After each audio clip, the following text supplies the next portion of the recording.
ሰላም ወገኖች፣ የእግዚአብሔር ሰላም ይብዛላችሁ። ዛሬም የእግዚአብሔርን ቃል አነባለሁ።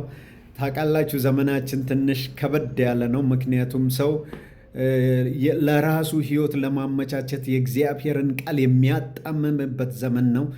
ሰውን እንዴት ኤክስፕሎይት ማድረግ እንደሚችል የእግዚአብሔርን ቃል ተጠቅሞ ሰውን እንዴት መበዝበዝ እንደሚችሉ የሚጠቀሙበት ዘመን ነው። ሃይ ባይ የሌለበት ዘመን ሆኗል ዘመናችን። ስለዚህ እኛ ሰዎች የእግዚአብሔርን ቃል እግዚአብሔርን የምንፈልግ ከሆነ በእርግጥ እግዚአብሔርን የምንፈልግ ከሆነ እንደነዚህ አይነቶቹን ላለመተባበርና የእግዚአብሔርን ቃል ለማክበር መቁረጥ መቻል እንዳለብን የእግዚአብሔር ቃል ይነግረናል። ዛሬ እግዚአብሔርን መፍራት ጥበብ አይደለም የሚሉ የተነሱበት ዘመን ነው። እግዚአብሔርን መፍራት የጥበብ ሁሉ መጀመሪያ ነው የሚለውን የእግዚአብሔርን ቃል የሚሽሩ አሉ። እግዚአብሔርን መፍራት ጥበብ አይደለም የሚሉ አሉ። ስለገጠሙኝ ነው። ስለዚህ እነዚህ አይነት ሰዎች ለራሳቸው የእግዚአብሔርን ቃል የሚያመቻቹ ሰውን እንዴት መበዝበዝ እንደሚችሉ የሚያስተምሩ ናቸው። ከነዚህ ተጠንቀቁ። የእግዚአብሔር ቃል አይሻርም። የእግዚአብሔር ቃል መቼም አይቀየርም።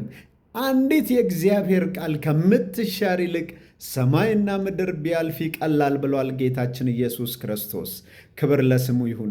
ዛሬም የጌታችንን የኢየሱስ ክርስቶስን ትምህርት የማቴዎስ ወንጌል ምዕራፍ 5 ከቁጥር 1 ጀምሮ ያለውን አነባለሁ። እንደዚህ ይላል።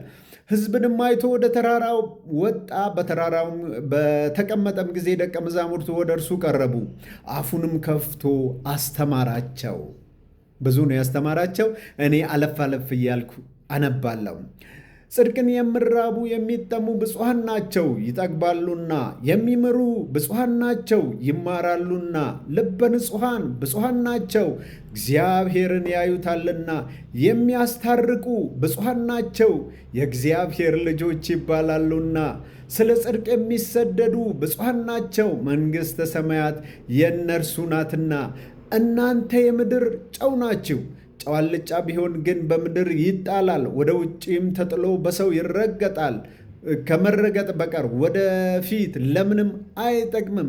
እናንተ የዓለም ብርሃን ናችሁ። በተራራ ላይ ያለች ከተማ ልትሰወር አይቻላትም።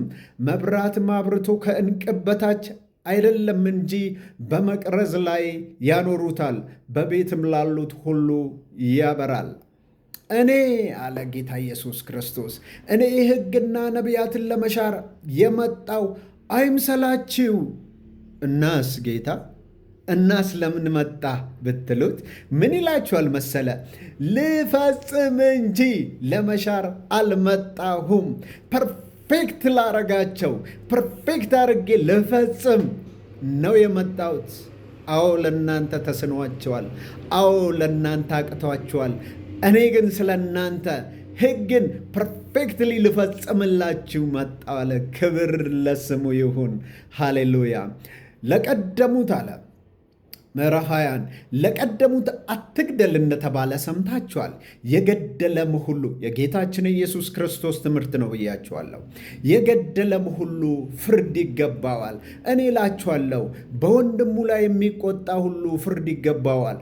ወንድሙን ጨርቃም የሚል ሁሉ የሸንጎ ፍርድ ይገባዋል። ደንቆሮ የሚለው ሁሉ የገሃነም እሳት ፍርድ ይገባዋል። እንግዲህ መባህን በመሠዊያው ላይ ብታቀርብ፣ በዚያ በወንድምህ አንዳች አንተ ላይ እንዳለው ብታስብ፣ ከዚያ ከመሠዊያው ፊት መባህን ትተህ ሂድ። አስቀድመህ ከወንድምህ ጋር ታረቅ፣ መተህም መባህን አቅርብ። የዛኔ እግዚአብሔር ይቀበልሃል። እኔ ሕግና ነቢያትን ለመሻር አልመጣሁም። ሕግ ተሽሯል፣ ስለዚህ አመንዝር ነው። ሕግ ተሽሯል፣ ስለዚህ ግደል ነው። አይደለም። ተጠንቀቁ። እግዚአብሔር ጌታችን ኢየሱስ ክርስቶስ እኔ ሕግና ነቢያትን ለመሻር አልመጣሁም፣ ምን ለማድረግ እንጂ ለመፈጸም እንጂ። ክብር ለእግዚአብሔር ይሁን። እኛ ክርስቶስ ስለኛ ሕግን ሁሉ ፈጽሞ አጸደቀን። ክብር ለስሙ ይሁን። ሕግን ሁሉ ፈጽሞ ፐርፌክትሊ እግዚአብሔርን ታዞ ለእግዚአብሔር ታዞ ሰው ሆኖ እግዚአብሔር ሆኖ ሰው ሆኖ መጥቶ እግዚአብሔርን ታዞ ሕግን ፈጽሞ እግዚአብሔርን አስደሰተ። ስለኛ እኛን ስለሚወድ እግዚአብሔር ሰውን ስለሚወድ ዛሬም እግዚአብሔር መፍራት ጥበብ ነው፣ ጥበብ ነው። እግዚአብሔር መፍራት ጥበብ አይደለም ያሉ አሉ። ክብር ለእግዚአብሔር ይሁን። እግዚአብሔር የሰውን ልጆች ይወዳል። ስለዚህም ከሰው ልጆች ጋር ወደ 6 የሚሆኑ ኮቨነንቶችን ቃል ኪዳኖችን ገብቷል። እግዚአብሔር ሰውን ከፈጠረበት ጊዜ ጀምሮ ሰውን እንዴት እንደሚወድ እንዴት ለሰው ሲጠነቀቅ እንደነበረ ታውቃላችሁ። እግዚአብሔር በሰጠው ኮቨነንት በሰጠው ቃል ኪዳንም እግዚአብሔር ታማኝ ነበረ። እግዚአብሔር ፍትህ፣ እግዚአብሔር ጀስቲስ ነበር። እግዚአብሔር ጻድቅ ነበር። ኮቨነንቱ በተሰበረ ጊዜም በጽድቅ ይፈርድ ነበር። አሁንም እግዚአብሔር ጻድቅ ፈራጅ ነው፣ ቅዱስ ፈራጅ ነው። እግዚአብሔር ቃሉን ካልጠበቅን እግዚአብሔር የሚለይበት አለ። ቃሉን የሚጠብቅ ቃሉን የማይጠብቅ የጸደቀ ያልጸደቀ እያለ የሚንጸድቀው በኢየሱስ ክርስቶስ ነው።